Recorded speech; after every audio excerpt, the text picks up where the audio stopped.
네, 성도 여러분 안녕하십니까? 이 새벽에 이렇게 와주셔서 감사합니다. 많은 분들이 와주셔서 정말 감사합니다. 2018년도 돼서 여러분들 연세 하나씩 더 잡수시니까 행복하십니까? 다들 잡수시고 싶지 않은 게 나인데 우리가 교육 146쪽에서 147쪽에 보면 이런 말씀이 있어요. 교육에 성경 중에 전기가 담겨 있는 부분만큼 교육적으로 큰 가치가 있는 부분은 없다 그랬습니다. 이 전기들은 있는 그대로의 생애를 기록한 점에서 세상의 다른 모든 전기들과 같지 않다. 사람의 유한한 두뇌를 가지고서는 다른 사람의 행위를 올바르게 해석할 수 없다. 사람의 마음을 읽으시고 동기와 행위의 숨은 원인을 분별하시는 하나님만이 인격과 생애를 정말 진실하고 충성하게 묘사할 수 있다 그랬습니다. 하나님께서 성경에 여러 부분이 있지 않습니까? 여러 이야기가 있는데 그 중에서 가장 중요한 의미를 가진 게 뭐냐면은 전기라는 것입니다. 전기. 전기는 어렸을 때부터 이렇게 그 출생부터 쭉 그 사람의 일생이 담겨져 있는 부분이 있으면은 여러분들은 성경을 연구할 때 특별한 주목을 가지고 볼 필요가 있는 것입니다. 그럼 저는 오늘 여러분에게 새 벽두에 저는 여러분에게 야곱의 이야기를 좀 말씀드리고 싶었습니다. 야곱과 에서는 쌍둥이로서 어떤 보면 둘이 동시에 태어났는데 그 창세기 27장부터 제가 볼게요. 여러 가지 있으면은 여러분 이 에서와 야곱은 같은 시간에 같은 어머니에게서 태어나는데 성격은 완전히 다릅니다. 에서의 성격은 뭐라 그랬냐면은 여기 보면은 부조 선지자 보면은 에서는 자아 만족을 사랑하며 그의 모든 관심은 현세적이었다 그랬습니다. 사냥을 좋아하며 거친 자유를 즐겼다. 에서는 헌신을 좋아하지 않았고 종교 생활에는 별 관심이 없었다고 그랬습니다. 에서는 방종에 기울어져 그가 좋아하는 것을 행할 자유 외에는 아무것도 바라지 않았다. 그에게 권세와 부귀, 잔치와 연락이 행복의 전부였다 그랬습니다. 하나님의 축복과 요구에 무관심하였으므로 에서는 성경에서 망령된 자라고 불리운다. 부조선지자 182쪽에 이렇게 나와 있더라고요. 그리고 충동적이고 감정적인 강한 성격이 있었다고 말합니다. 근데 야곱은 어떤 성격이냐면요. 야곱은 영적인 사물에 관심이 많았다 그랬습니다. 그가 갈망한 것은 아버지의 재산을 소유하는 것이 아니라 영적 장자의 명분이 그가 바란 대상이었다 그랬습니다. 야곱은 신비어리만큼 영적인 일에 관심이 많았습니다. 그리고 하나님과 교통하는 일, 자신의 가족을 위하여 속죄 제물을 드리는 일, 택하신 백성과 약속된 메시아의 조상이 되는 일, 언약의 축복에 포함된 영원한 나라를 유업으로 얻는 일 등이 야곱이 원한 일이었다 그랬습니다.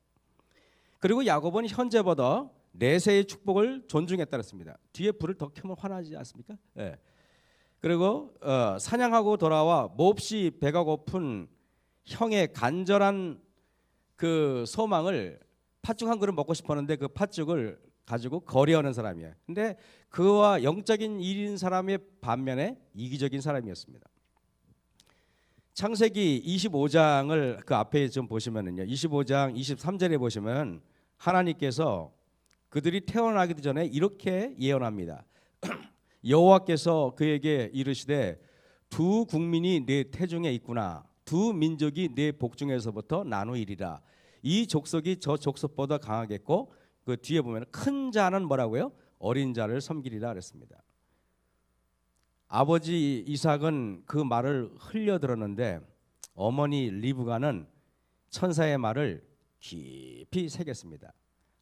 그래서 어머니가 아들들이 잘하는 것을 유심히 보는데 정말 놀랍게 천사가 말씀하신 대로 에서는 밖에 나가서 사냥이나 좋아하고 짐승이나 잡아오고 거친 성격인데 야곱은 굉장히 여성스러웠어요. 집에서 어머니 일을 도와주고 기도하는 걸 좋아하고 이런 성격이었습니다. 여러분 그러고 나서 잘 아시겠지만은 야곱은 어머니는 야곱을 좋아하고 아버지는 이삭을 좋아합니다.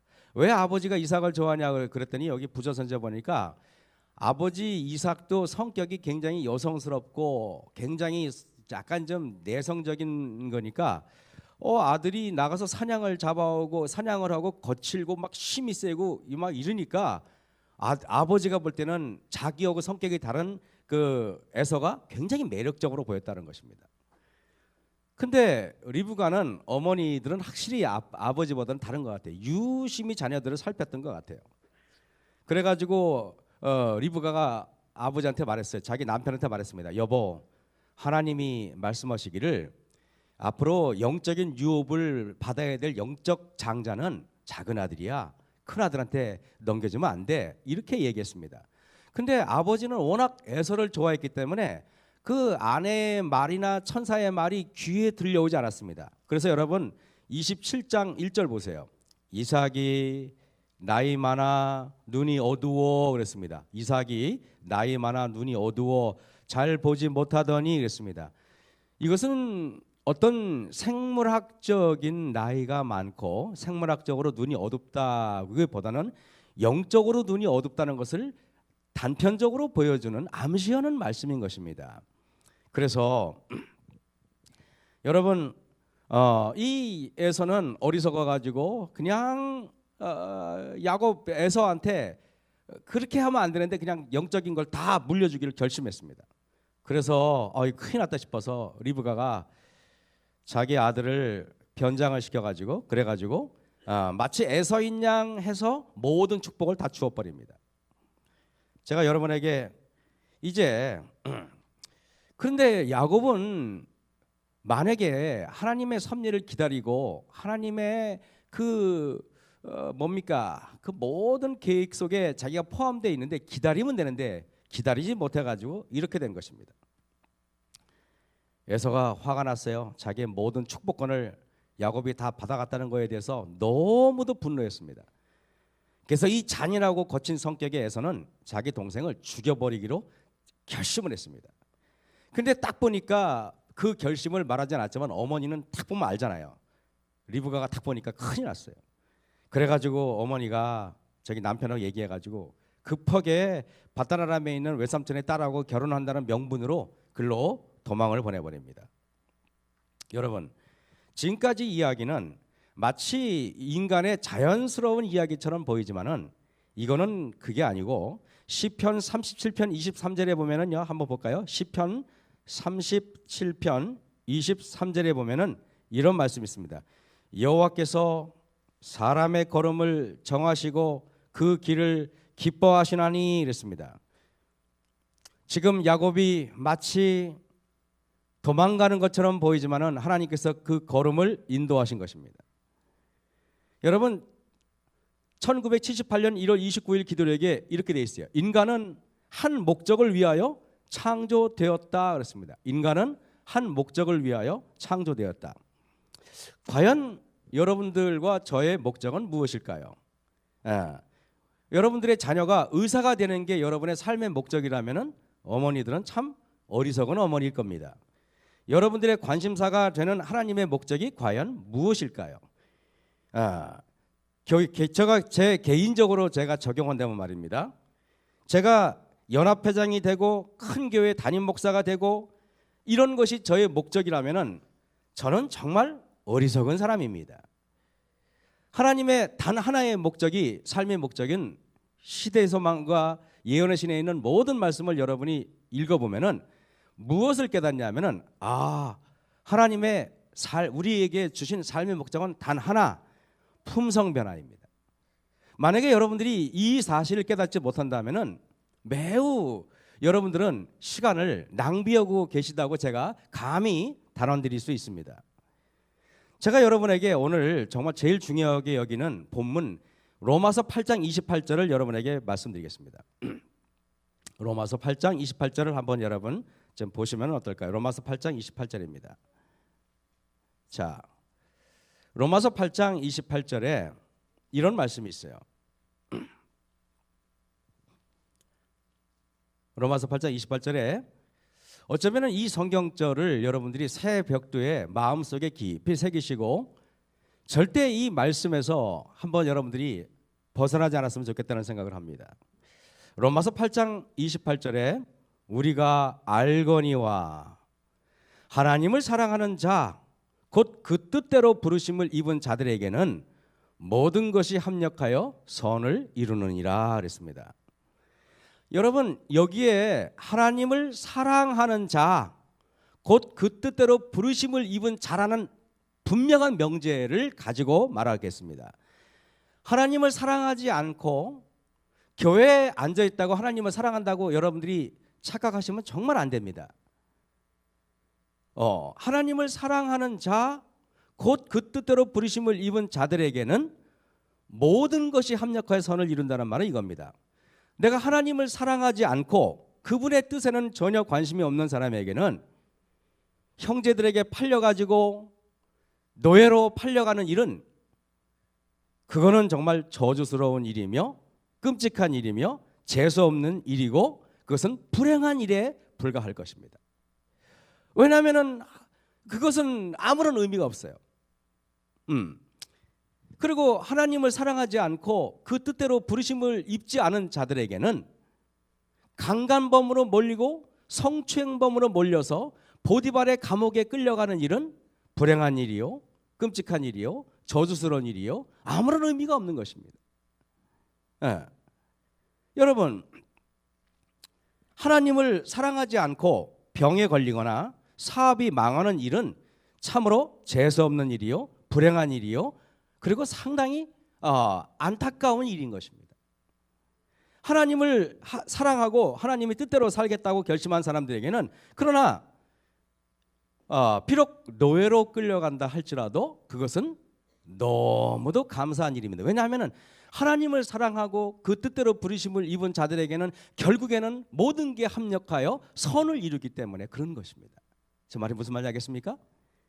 여러분, 생복의 길 31쪽에 보면은 감당하기 심히 어렵고 가혹하게 보이는 시련이라도 일단 믿음으로 받아들이면은 축복임이 드러날 것이다. 어떤 사람이 하나님을 사랑하는 자가, 하나님을 사랑하지 않는 자는 병에 걸리거나 아프거나 고난은 그냥 불행한 일에 불과한 것입니다. 여러분, 노예로 끌려가는 것보다 더 힘들었던 것은 피를 나눈 형제들의 폐륜의 잔인함일 것입니다. 어떻게 같은 피를 나눈 형제가 다른 형제를 노예로 팔아버려요? 노예로 팔아버렸다는 것은 여러분, 이것은 수갑에 채워가지고 착고에 채워가지고 거기서 가나안에서 애굽으로 가다가 죽게 돼 있어요. 대부분이 가다가 죽는데요. 얼마나 고통스러운 일인지 아십니까?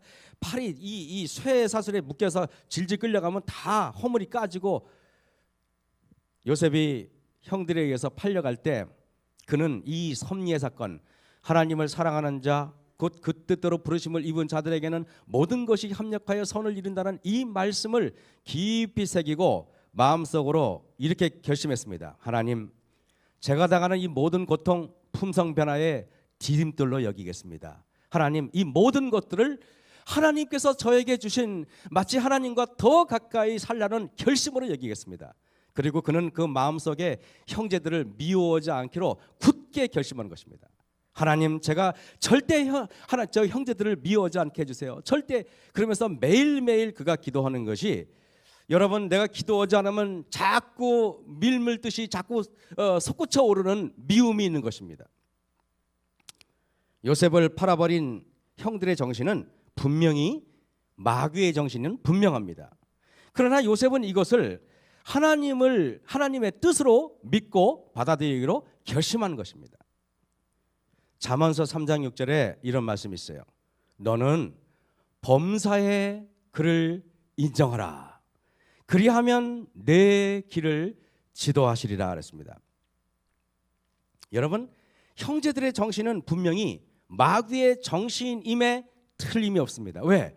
마귀의 정신이 아니고서는 어떻게 형제들을 팔아버리고 그것도 노예로 팔아버릴 수가 있겠어요? 그러나 요셉은 그것을 너는 범사에 그를 인정하라. 범사는 뭡니까? 모든 일에 하나님이 그렇게 했다고 믿기로 결심한 것입니다. 그래서 요셉은 마음에 결심합니다. 하나님께서 무슨 계획이 있으실 거야. 하나님께서 무슨 계획이 있을 거야. 이렇게 믿고 그는 끌려가는 것입니다. 그러나 요셉이 그렇게 믿고 끌려가면서 형제들의 모든 잔인함과 몰인정을 하나님께서 자신을 변화시키기 위해서 뭔가 자신과 원대한 계획이 있음을 굳게 믿고 지금은 준비하는 과정이야 라고 믿고 끌려가는 겁니다. 만약에 여러분 요셉이 형들이 사단 마귀가 들려서 그렇게 했다고 믿고 그러면 여러분이 너는 범사에 사단을 인정하면은 그리하면은 사단이 여러분의 길을 인도하게 돼 있는 거예요. 매사가. 그러면 여러분이 가면서 생각합니다. 어머 형이 그럴 수가 있어? 나한테 정말 그럴 수가 있어? 내가 이 형들을 가만두지 않을 거야. 내가 보복할 거야. 그러면은 그 사람은 결국에는 어느 순간인가 시간이 지나서 보면은 그 얼굴이 사단 마귀처럼 변해 있는 것입니다. 창세기 45장 5절에 요셉이 나중에 자기 형들을 만났을 때 이런 말을 했습니다. 당신들이 나를 이곳에 팔았으므로 근심하지 마소서, 한탄하지 마소서. 하나님이 생명을 구하시려고 나를 당신들 앞서 보내셨나이다 그랬습니다.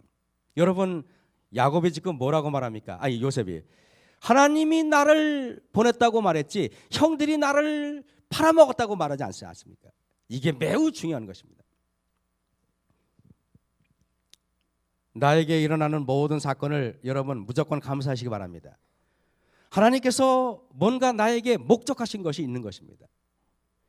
여러분 인간적으로 볼 때 여러분 야곱이라는 사람이 요셉이라는 사람이 노예로 끌려갈 때 사람들이 볼 때 이렇게 말했겠죠. 야 네가 꿈에서 볕단이 우리 형제들의 볕단이 너한테 절을 해? 꼴 좋다. 그렇게 될 줄 알았지? 여러분 요셉이라는 사람이 뭐라 했습니까? 형들이 보니까 형들이 다 나한테 절하더이다 그랬지 않습니까? 그 꿈 내가 철저하게 내가 부숴줄 거야. 그리고 팔아버립니다. 여러분 인간적인 눈으로 볼 때 요셉의 인생은 망한 것처럼 보였어요. 수갑에 채이고 착고에 채여가지고 끌려가는 그 모습을 보면서 형들은 그랬죠. 꼴 좋다. 네 말대로 될 줄 알았어? 근데 여러분 그는 하나님을 사랑하고 그 뜻대로 부르심을 입은 자이기 때문에 하나님께서 모든 것이 합력하여 선을 이루실 것입니다. 결국에는 요셉은 국무총리가 되지 않았습니까? 인간적인 눈으로 볼 때 야곱은 비록 형의 살해 위협에 쫓겨서 방랑자의 신세가 된 것처럼 보입니다. 하나님께서 야곱을 위해 지금 품성단련 대학교에 보내시기로 하늘의 어전회의를 결정하십니다. 밧단 아람 품성단련 대학교의 학장님은 라반 지도 교수님이셨습니다. 여러분 이거 아십니까? 우리가 진흙을 조각하기 위해서는 진흙보다 더 강한 조각칼이 있어야 되는 것입니다. 나무를 조각하려면 나무보다 더 강한 칼이 있어야 됩니다. 누가 죄송하지만 물 한 컵 주시겠습니까? 목이 아침에 이렇게 마르네. 나이가 한 살 더 먹어서 그런가요? 그새? 그리고 여러분 쇠를 조각하려면 쇠보다 훨씬 더 강한 공업용 다이아몬드가 필요한 것입니다. 이기적이고 계산적인 야곱의 품성을 고치기 위해서 감사합니다.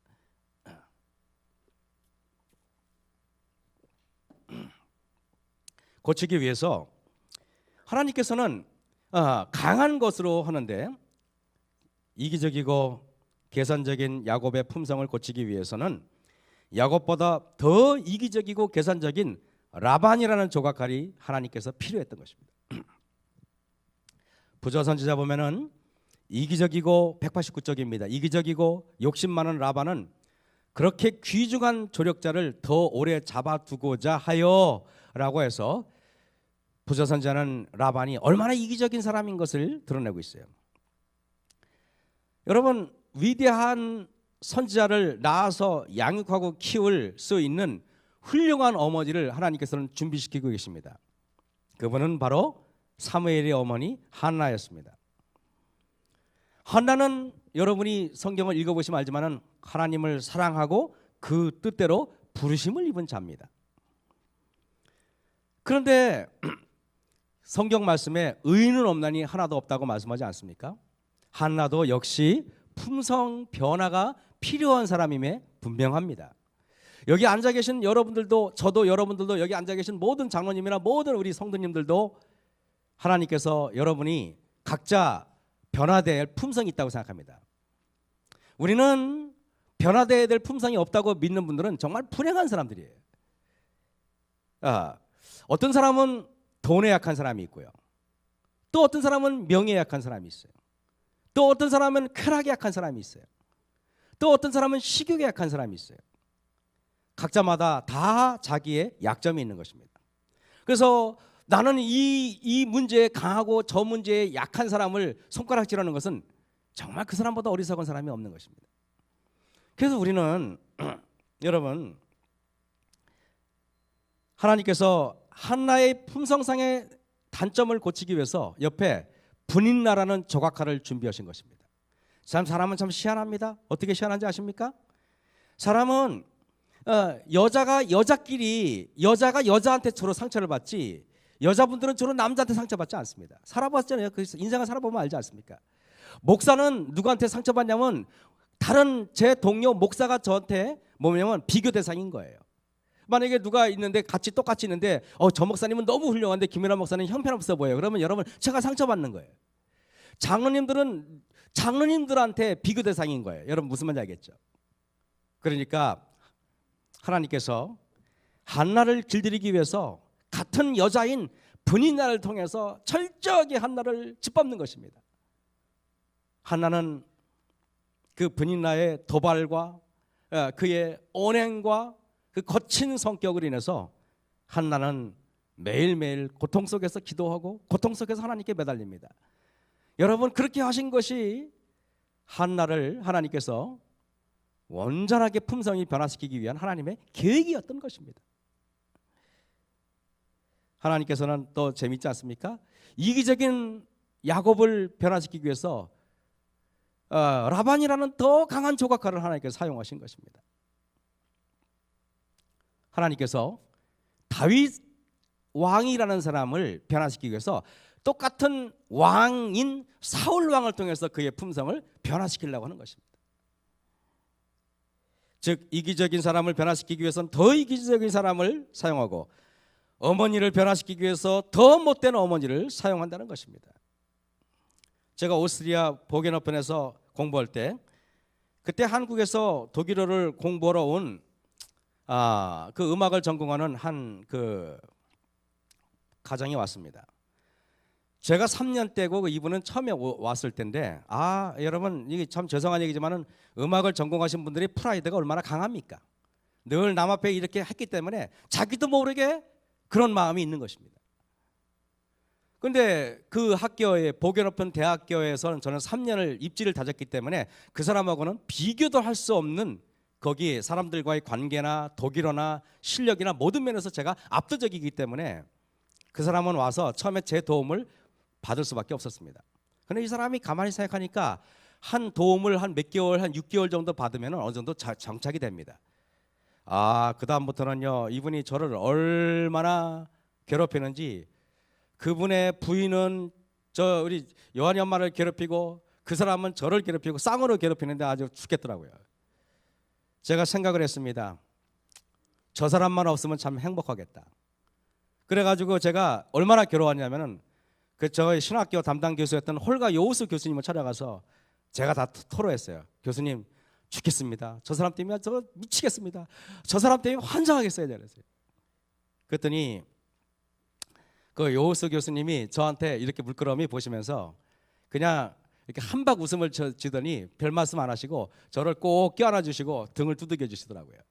나는 그게 무슨 의미인지 몰랐어요. 그리고 제가 그 보기 싫은 그 한국 사람을 떠나서 필리핀으로 왔어요.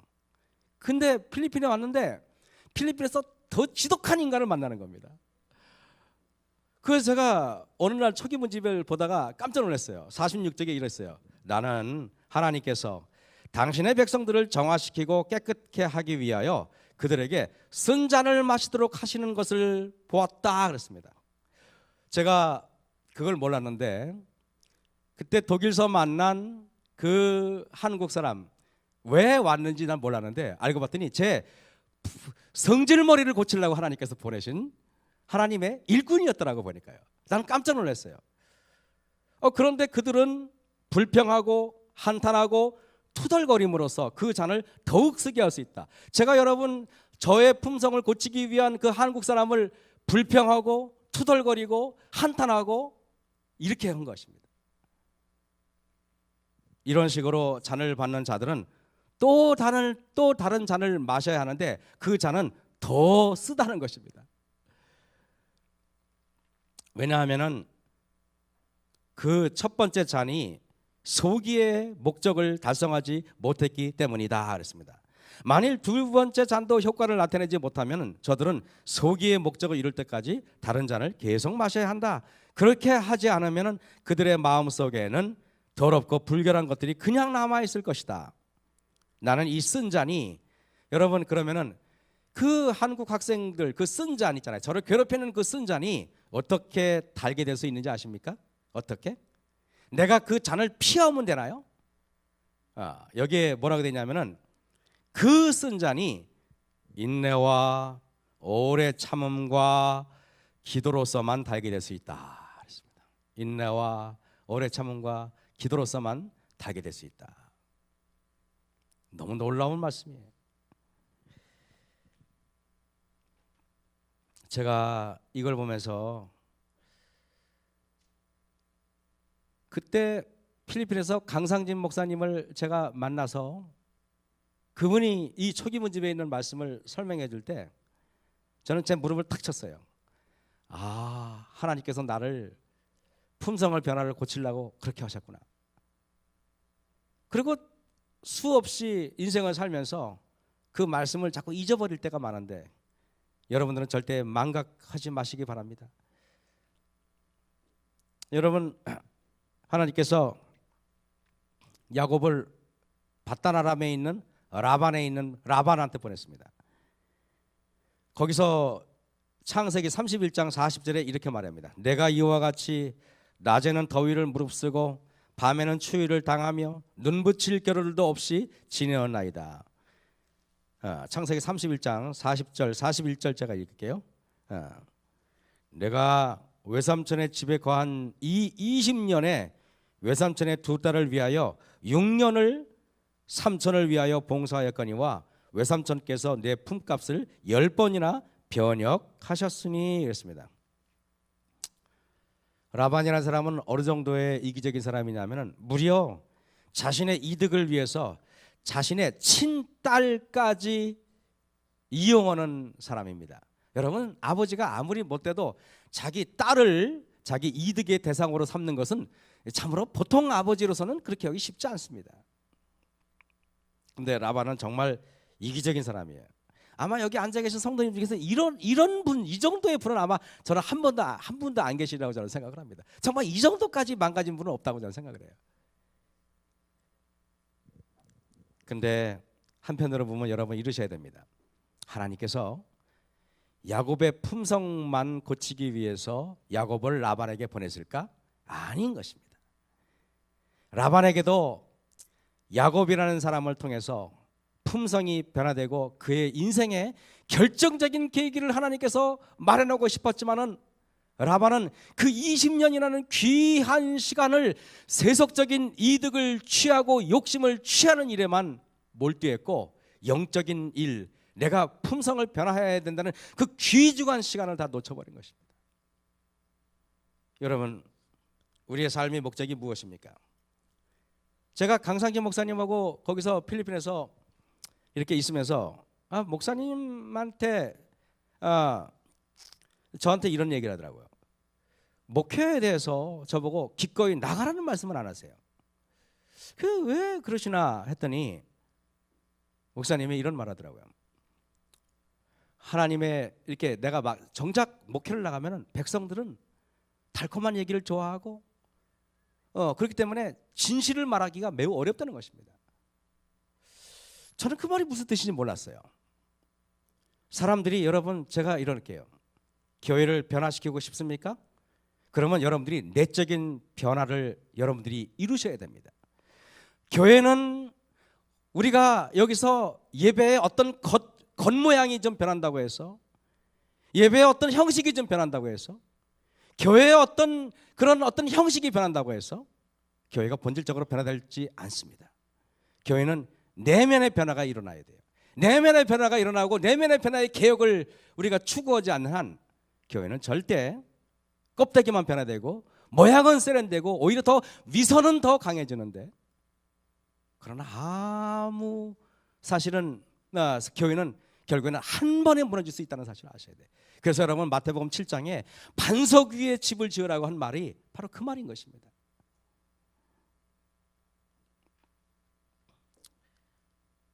한번 하늘나라는 여러분 4차원, 5차원 이상입니다. 아인슈타인이 그런 말을 합니다. 2차원은 3차원의 그림자고 3차원은 4차원의 그림자라고 말합니다. 예를 들어 쉽게 설명하면은 2차원이 흑백 TV라면은 3차원은 컬러 텔레비전입니다. 2차원에 비하면은 3차원은 소리도 더 다양하고 색깔도 더 훨씬 다채롭습니다. 4차원은 소리도 훨씬 더 3차원에 비해서 아름답고 빛깔도 지금보다 수십 배가 많습니다. 지금은 빨주노초 파란보밖에 없지만은 하늘나라는 보람이라는 색깔, 믿음이라는 색깔, 그 다음에 행복이라는 색깔이 다 있다 그래요. 모든 걸 표현할 수 있다는 것입니다. 그런데 4차원은 특징이 또 뭐냐면 마음먹은 대로 이루어져요. 예를 들면 여러분 이런 경험 안 하셨습니까? 겨울에 이게 이불을 덮고 자고 있는데 이불 덮고 자려고 그러는데 저 스위치를 눌러가지고 불을 끄는데 그거 일어나가지고 끔지락거리기 싫어가지고 저거 그냥 꺼지면 안 되나? 이런 때가 있었어요, 없었어요? 저만 그랬나요? 그럴 때 있잖아요. 그래서 꼼짝도 하기 싫은데 누워가지고 따뜻한 이불 속에서 나오기가 싫어. 그래서 저거 스위치 좀 꺼졌으면 좋겠다라고 마음먹은 적이 있었나요? 근데 하늘나라는 그렇게 마음먹으면 이루어진대요. 실제로 하늘나라는. 그래서 여러분 실제로 우리나라 과학자가 발견했는데 기차 레일을 2개 깔아놓고 마음으로만 그 기차를 돌릴 수 있는 거를 개발했어요. 그러니까 손 하나 안 대고 그냥 스위치도 안 누르고 마음으로 기차야 얼른 가 그럼 기차가 간다는 것입니다. 뇌파에 의해서. 이게 바로 하늘나라인데 예수님께서는 여러분 4차원 5차원 저 차원 높은 곳에서 이 땅에 오신 겁니다. 그래서 예수님께서는요 가끔 말씀하실 때 우리가 이해하지 못하는 이유는 하늘나라의 비밀을 말했기 때문에 우리는 이해를 못하는 거예요. 가령 예수님께서 뭐라고 말하지 않습니까? 형제를 미워하지 마. 이미 미워하면 살인한 거나 똑같은 거야. 이렇게 말씀하세요. 그건 왜냐하면 하늘나라는 마음 먹으면 이루어지니까 그런 거야. 하늘나라는요 여기에 뭐랬어요? 너희가 간음하지 말라는 소리 들었지? 여자를 보고 음욕을 품으면 이미 간음한 거야. 그렇게 하나님께서 말씀하신 건 하늘나라는 마음 먹으면 이루어지기 때문에 그런 거예요. 그래서 하늘나라는 마음이 불결하고 마음이 고쳐지지 않으면 하늘나라 못 가는 거예요. 왜냐하면 그 품성으로 갈 수가 없게 돼 있어요. 우리는 누구한테 들었는지 모르지만은 성경과 예시는 분명한데 은혜로 가는 거라고 우기고 있어요. 은혜로 가는 건 맞지만은 여러분 보시면은 품성이 변화돼 간다고 그렇게 많이 말해도 우리는 자기 멋대로 그렇게 해석을 하는 것입니다. 너무 놀랍게 예언신에 뭐라고 기록되는지 이렇게 기록돼요. 우리가 구원받지 못하는 이유가 무엇인지 아는가? 그것은 하나님께서 지정하신 방법대로 구원을 받으려고 하지 않고 내가 구원을 결정하려고 하기 때문에 그렇다 그랬습니다. 얼마나 위험한 짓입니까? 여러분 실물교훈 332쪽에 주의 영광을 위하여 또한 품성의 아름다움을 닦기 위하여 대망을 품으라 그랬습니다. 그대가 품성을 닦는 모든 일에 있어서 하나님을 기쁘시게 하라 그랬습니다. 그 품성도 여러분이 결정하지 마세요. 나는 이 정도면 됐어. 상대방은 여러분 때문에 고통당하는데 왜 여러분은 여러분의 품성을 모르냐는 것입니다. 상대방은 여러분이 차가운 것을 느끼는데 왜 여러분은 여러분 자신이 차가운 걸 못 느끼냐는 것입니다. 당뇨병에 걸리면은 내가 못에 찔려도 아픈 줄 몰라요. 나는 얼음장처럼 차가운데, 그래서 사람들이 다 느끼는데 내 자신은 감각이 없어. 나는 이 정도면 됐다고 생각하는 것입니다. 이게 얼마나 불행한 일인지 아십니까? 제가 그 고등학교 때 친구들하고 철이 없을 때, 우리 주님을 영접하기 전에 저는 그 친구들하고 막 그렇게 술을 마셨는데 어느 순간인가 술이 취하지가 않는 겁니다. 그 왜 술이 안 취할까? 나는 그때 술이 취하지 않아서 생각하기를 내가 많이 건강해졌나 보다. 내가 건강해지니까 술까지 거 한 병 먹어도 끄떡 없어. 이렇게 생각을 했었어요. 그런데 우리 제가 이상거 박사 강의를 듣고 나서 그분이 이런 말 하더라고요. 여러분, 술이, 건강한 사람은 술이 한 잔 딱 오면은 그게 나쁜 거잖아요. 그러면 온 몸이 경보가 발령이 돼야 돼요. 큰일 났어, 큰일 났어. 지금 술이 들어왔어. 술이 들어왔으니까 빨리 이거를 대처를 해야 돼. 혼자 삐뽀 난리가 났어요. 그래서 얼굴이 빨개지고 경보가 울리고 어지럽고, 이 정상이 맞는 거예요. 그런데 술에 취해도 아무런 느낌이 없는 게 경보장치가 다 망가져서 그런 거예요. 경보장치가 망가지고 여러분, 위험을 감지하는 게 다 망가진 것입니다. 내가 남한테 한번 이렇게 집사님 그러면 안 됩니다 라고 말하면은, 뭔가 내가 영적으로 건강한 사람이라면은 내가 너무 부끄러운 일을 했구나, 예민하게 나 자신을 받아들여야 되는 거예요. 예민하게. 그런데 너무 오랫동안 내가 영적인 술에 취하고 분노의 술에 취하다 보니까 내가 어지간한 화를 내고 어지간하게 파렴치한 행동을 해도 느낌조차 없는 것입니다. 얼마나 불행한 일인지 아십니까?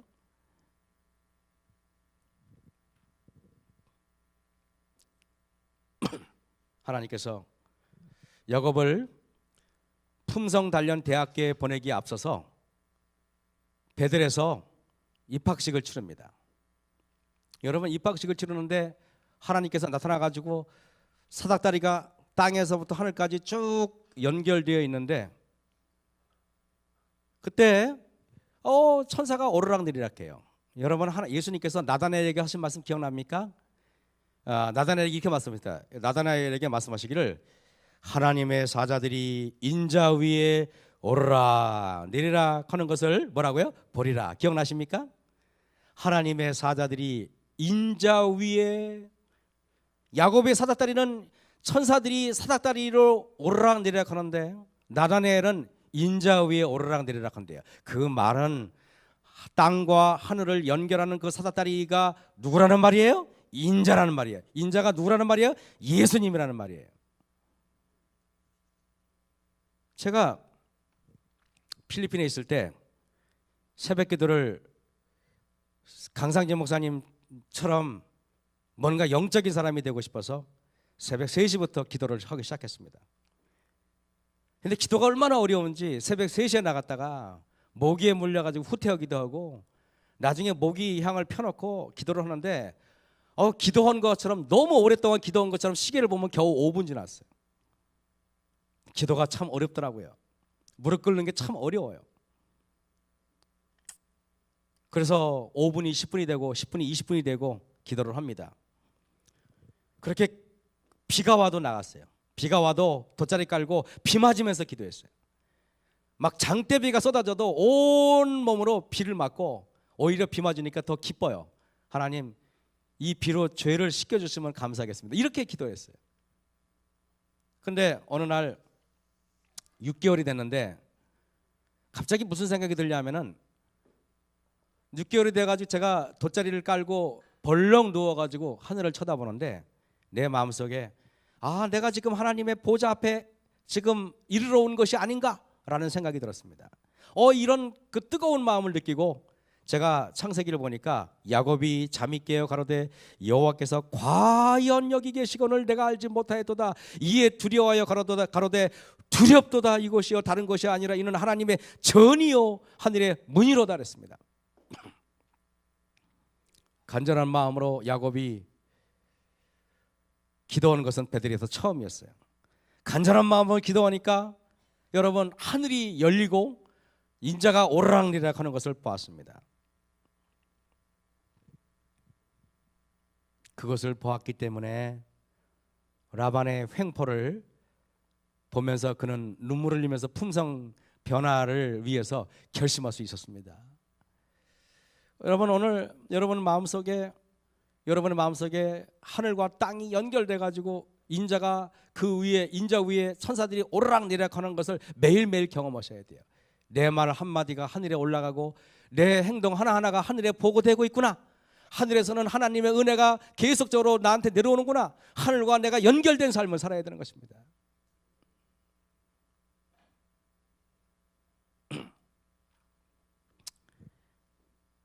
창세기 32장 잠깐 볼까요? 여러분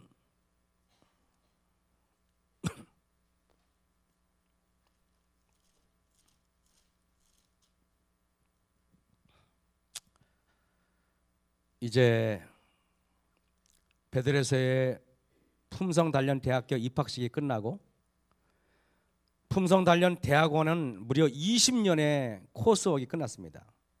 그는 열심히 매진했어요. 라반이라는 교수님을 통해서 품성이 매진했고, 그러고 나서 하나님께서 이제 졸업식 때가 돼서 야곱한테 하나님께서 말씀하십니다. 이제 너 졸업반이야. 이제 졸업 논문만 쓰고 졸업하자. 그래서 하나님께서 야곱에게 돌아가라고 말합니다. 이제 대학교 수업이 끝났으니까. 근데 그때 창세기 32장 6절에 보면은 사자들이 야곱에게 돌아와 가로되 우리가 주인의 형 에서에게 이른즉 그가 400인을 거느리고 주인을 만나려고 오더이다. 왜? 죽이려고. 야곱이 심히 두렵고 답답하여 자기와 함께한 종자와 양과 소와 약대를 두 떼로 나누옵니다. 여러분 얼마나 이 졸업시험 문제는 뭐냐 하면은 에서가 야곱을 죽이려고 400명의 군대를 거느리고 올 때에 야곱은 어떻게 하면 에서의 살해 위협으로부터 구원받을 수 있는가라는 것이 마지막 졸업 논문 시험이었어요. 근데 여러분 우리는 생각하기를 야복강가의 씨름에서 그것만 생각하는데 20년 동안의 바다나름에서 라반과 그 격정적인 전투를 그가 승리하지 못했더라면은 야복강가의 그 졸업 논문은 아무런 의미가 없는 것입니다. 다시 말하면은 야복강가에서의 씨름이 중요한 게 아니라 20년 동안의 그 세월 동안에 매일매일 인내하고 매일매일 참고 매일매일 기도하고 그 과정이 더 중요하다 이겁니다. 32장 24절입니다. 야곱은 홀로 남았더니 그랬습니다.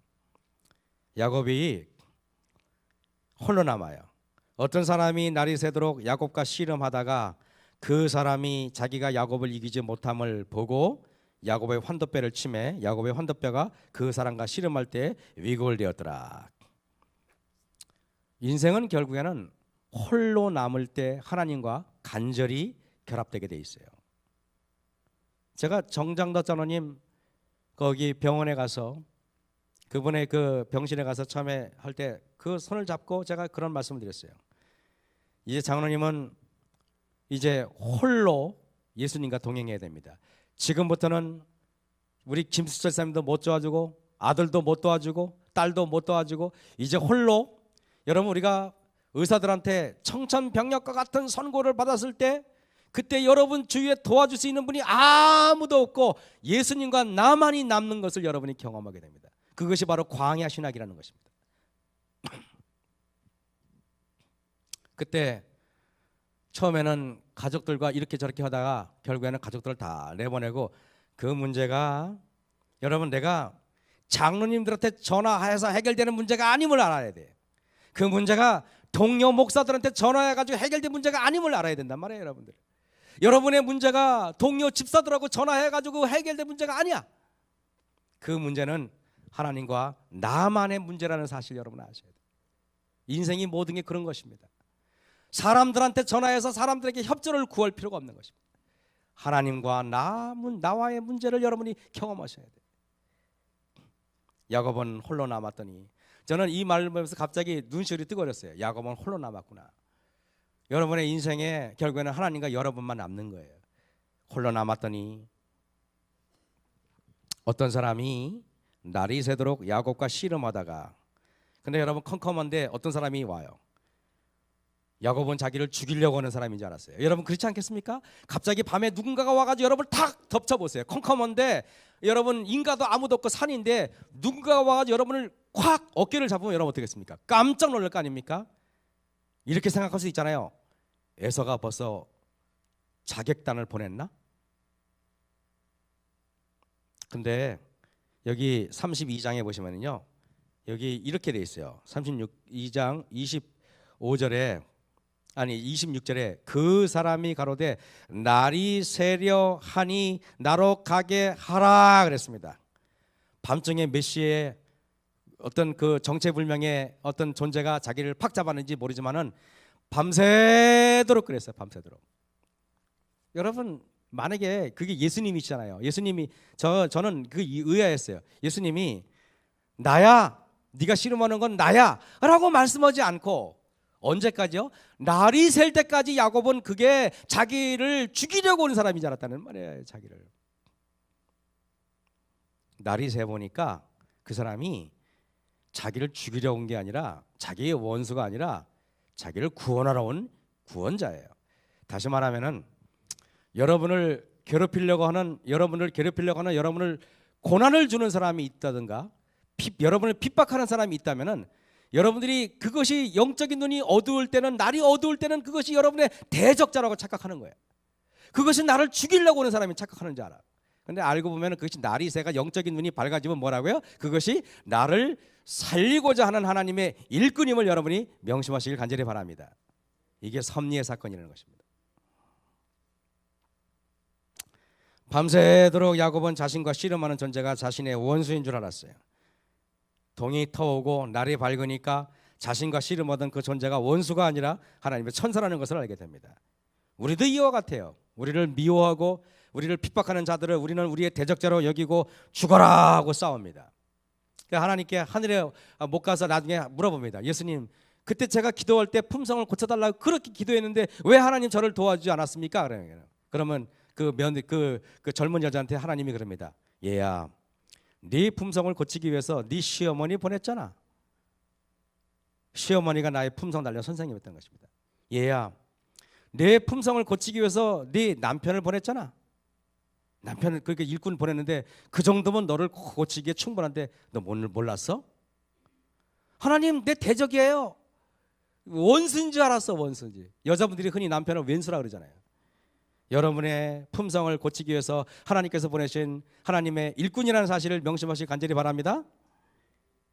저는 여러분에게 이제 야곱이 하나님께서 밤새도록 기도해가지고 나를 괴롭히는 에서가 이게 뭡니까? 자기를 죽이려고 오는 에서가 나의 대적자입니까? 아니면 하나님이 보내신 나의 일꾼입니까? 그걸 깨달았다는 거예요. 그거를 일꾼을. 그래서 하나님께서 드디어 박사학위 논문이 패스했어. 박사학위 논문에 이제는 신교훈이 아니라 신기원 박사님이야. 무슨 말인지 알겠습니까? 그래서 하나님께서 여기에 28절에 그 사람이 가로되 내 이름을 다시는 야곱이라 부를 것이 아니요 뭐라고요? 이스라엘이라 부를 것이니. 이게 뭡니까? 박사학위 논문을 패스해가지고 하나님의 학위 증서가 바로 이스라엘의 학위를 받은 것입니다. 여러분들도 품성 변화해서 이스라엘의 학위를 받으시길 간절히 바랍니다. 아멘 하신 분만 받기 바랍니다. 그래서 하나님께서 자 31절 보세요. 그가 브니엘을 지날 때 해가 돋았고 그랬습니다. 해가 돋았고. 여러분 우리의 의로운 해가 떠오른 것입니다. 의로운 해가 떠오르는 상태에서 두려울 것이 뭐 있어요? 야곱은 영적인 어두움에서 대낮같이 밝음으로 왔습니다. 진리의 빛으로 넘어왔어요. 진리의 빛으로 넘어온 사람들은 그를 대적하는 사람이 더 이상 대적자가 아니고 그를 미워하는 사람이 더 이상 미워하는 사람이 아니고 그것은 나의 하나님이 보내신 품성 변화 선생님이라는 걸 깨닫게 됩니다.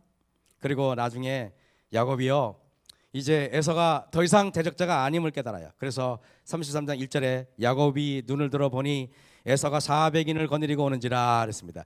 여러분 이거를 보면서 처음에는 아까 한 32장 보세요. 7절 보세요. 야곱이 심히 두렵고 답답해. 똑같이 여기 6절 보면은 400인을 거느리고 오는데 7절에는 심히 두렵고 그러는데 불과 하룻밤 사이에 야곱은 어떻게 변하느냐 하면은 야곱이 눈을 들어보니 에서가 400인을 거느리고 오는지라. 하나님을 마음에 모시는 분들은 핍박 따위는 두렵지 않습니다. 미움 따위는 두렵지 않아. 구박 따위는 두렵지 않아. 여러분 하나님을 믿는 사람들은 순교 따위는 두렵지 않아요. 베드로가 순교할 때 베드로를 감히 두렵게 한지 아십니까? 그래서 저는 3절입니다. 33장 3절입니다. 자기는 그 에서 앞에서 그죠? 나아가되 몸을 7번 땅에 굽히며 그 형 에서에게 가까이 하니 에서가 달려와서 몸을 7번 우리가 상대방에게 여러분 상대방에게 순종하기 위해서 이거 상대방의 그런 걸 하기 위해서 완전히 굴복하시고 완전히 순종하시고 완전히 사랑하시길 간절히 바랍니다. 겸손을 내면 완전히 해야 됩니다. 겸손한 척하는 게 아니라 완전히 내려놓으셔야 됩니다. 그러나 나중에 33장 10절에 이게 구원받은 사람의 특징입니다.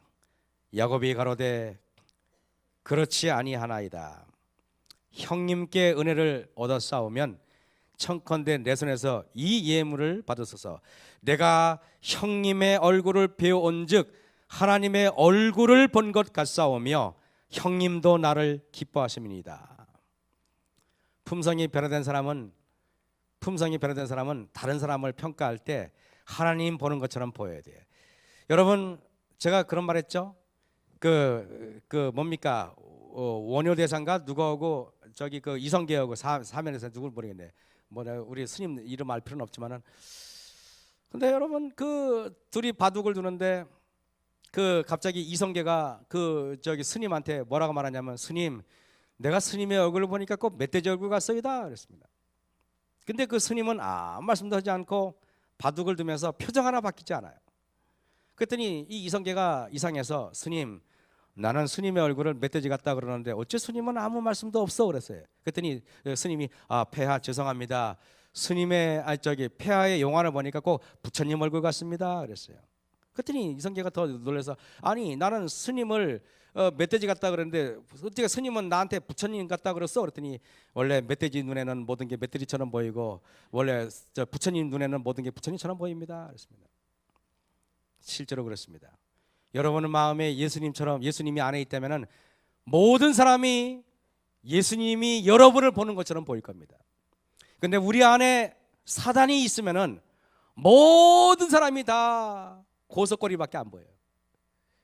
내가 다른 사람이 한심하게 보이거든 느끼시기 바랍니다. 내가 한심하구나. 내가 다른 사람이 보면은 날카롭게 보이거든 내 마음이 날카로운 것입니다. 오늘 여러분 이 새벽에 오랫동안 제가 너무 많이 말씀하셨지만은 우리가 성도들의 얼굴을 누구라 볼 때라도 나에게 잘해주는 사람만 그렇게 보지 마시고요. 모든 사람이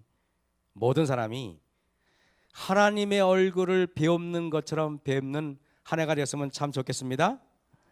그래서 우리가 오늘 누구를 보더라도 참 이렇게 만나기만 하면 너무 반가우셔야 됩니다. 모든 사람이 반갑고 모든 사람이 기쁘고 모든 사람이 행복한 그런 저와 여러분이 되길 바라면서 말씀을 마치겠습니다.